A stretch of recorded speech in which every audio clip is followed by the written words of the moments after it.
Do you feel like Saban and Bama are still the kings of college football?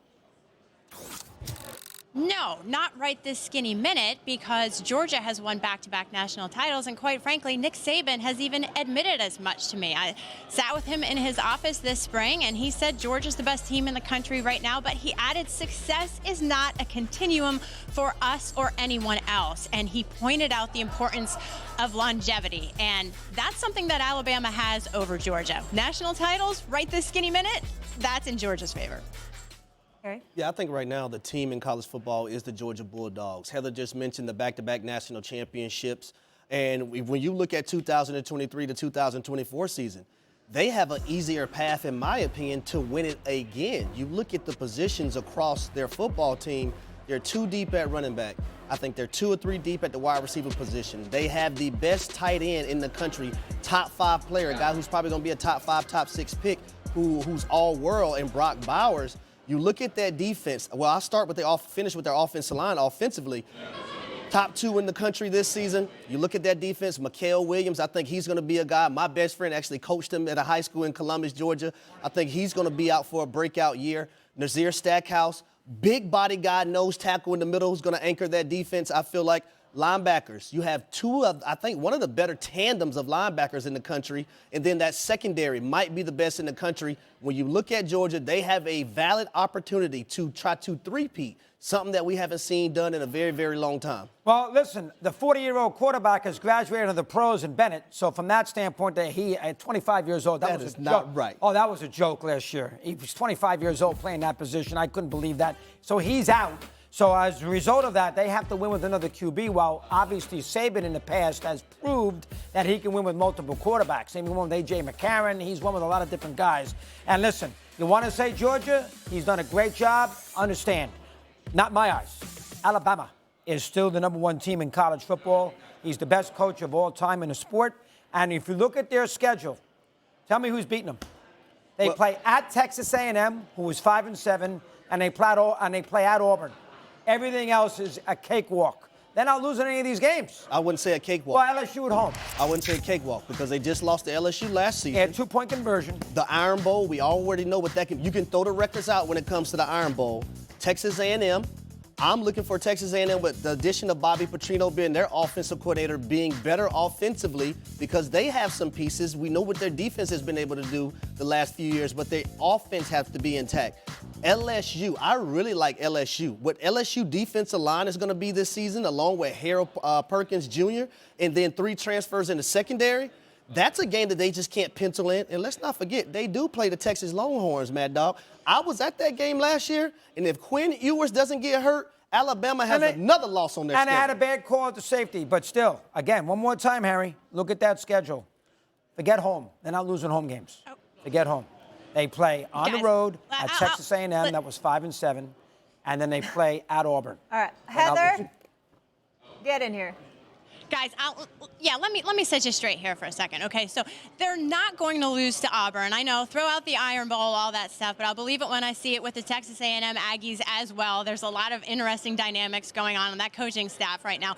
I think if they lose to anyone, they lose to Texas in the season opener. That's a huge game for them. Texas is an overwhelming favorite to win the Big 12. But I want to go back to what you were talking about the difference between Georgia and Alabama right now in that quarterback situation.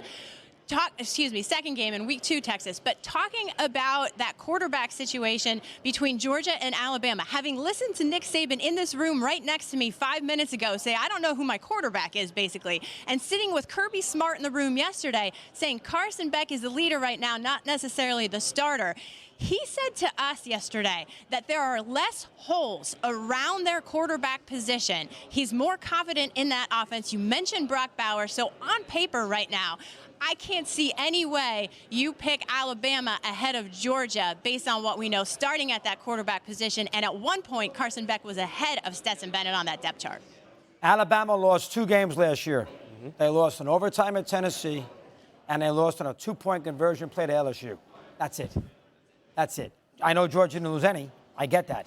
I mean, I know Bryce Young's the quarterback. He didn't play every game either. They're not losing a home game, okay? Texas A&M and Auburn, they're going to win those games. Who is going to be? Now, listen, Georgia's going to go undefeated too. and then they're going to go play in the SEC championship game, and both teams are going to make the Final Four, and we'll throw Ohio State in the mix, and all right, we'll come up with a fourth team.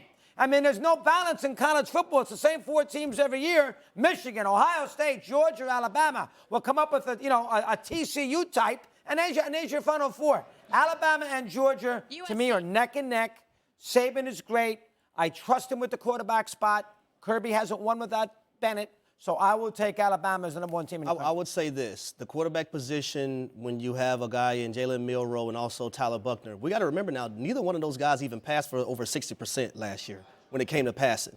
We got to understand what the landscape of college football has become. It has become a passing league. I'm going to move over to the defensive side of the ball. When you lose guys like Byron Young, DJ Dale, Will Anderson Jr., you lose your starting linebacker, you lose 3 guys in your secondary, that's a massive haul that you lost of production. So now you have, and don't get me wrong, Alabama is top 5 in recruiting classes year in and year out.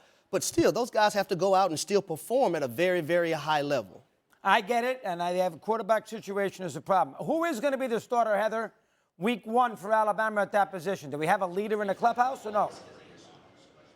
There's no leader in the clubhouse, but if I had to guess right this second, I would say Tyler Buckner. There's a reason that Nick Saban went into the transfer portal and got him. He's reunited with 30-year-old offensive coordinator Tommy Rees. I mean, it makes sense. Saban has been praising Tommy Rees right next door here, talking about how he has really excited the players and relates to them and vice versa. So that's my prediction, but Saban used the cake analogy with his grandma and said they're not ready to pull the cake out of the oven quite yet. If you do, you're going to get a little bit of a mess. He's not rushing that quarterback competition. Heather, I know Saban's a made man, but if he doesn't make the playoff, could that take a hit on his legacy? It could, but it shouldn't. I mean, look, here's the reality of the situation. I think there's more pressure on Nick Saban to win the SEC because if you win the SEC, you are in the college football playoff with 4 teams right now. Now, it's very realistic that he could win the SEC and lose in the national championship game. Are people really going to criticize him then for losing in the national title game? Listen, Nick Saban has won 6 national titles at Alabama.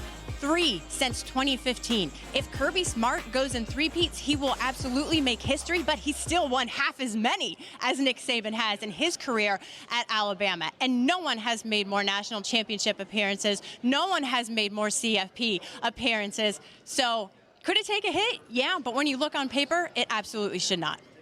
Yeah, see, I don't think his legacy would take a hit because when you look at the total national championships that Nick Saban has won, which is 7, 6 at Alabama, 1 at LSU, but the last time he made a championship game was just in 2020, in which he lost to Georgia, in which the same year he had the no, he actually won. I think they won that one. No, they lost. They lost that one. They lost ago. Yeah, they lost that one, right? But he had a championship appearance not too long ago, lost to the University of Georgia, but he has 2 Heisman Trophy winners within the last 3 or 4 years.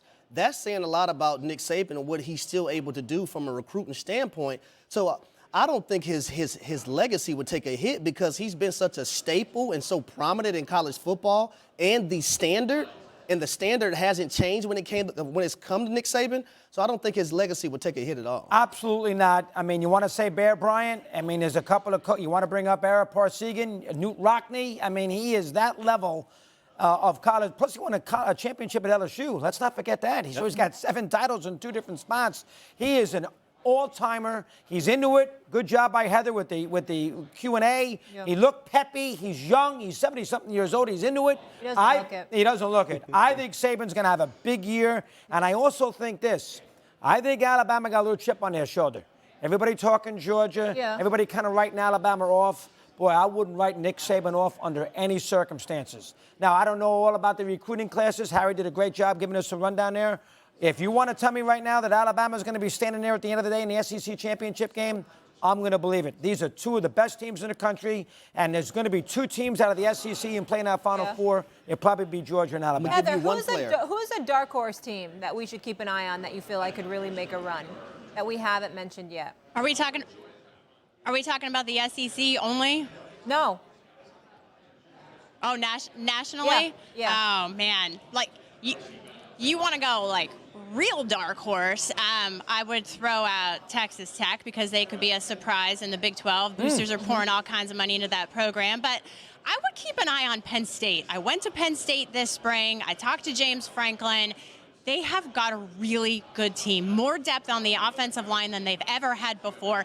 Can they find a quarterback who can take them to the next level? That's their big question. But, man, when you look at the Big Ten East, that might be the best and most exciting race in college football with Ohio State, Michigan, and Penn State. I'm going to go one. It's not a dark horse, but I'm going to go Florida State. You look at a guy in Jared Verse and what they have offensively coming back. Florida State Seminoles can make a lot of noise, and they can be back to playing some football. Back to the days when, Bobby Bowden was there. Mickey Andrews was a defensive coordinator. So I'm going to go Florida State. I'll take USC because of the quarterback and the coach. And so I'll take the Trojans there as my dark horse. Whatever their line is, I can't read it. Was it plus 120?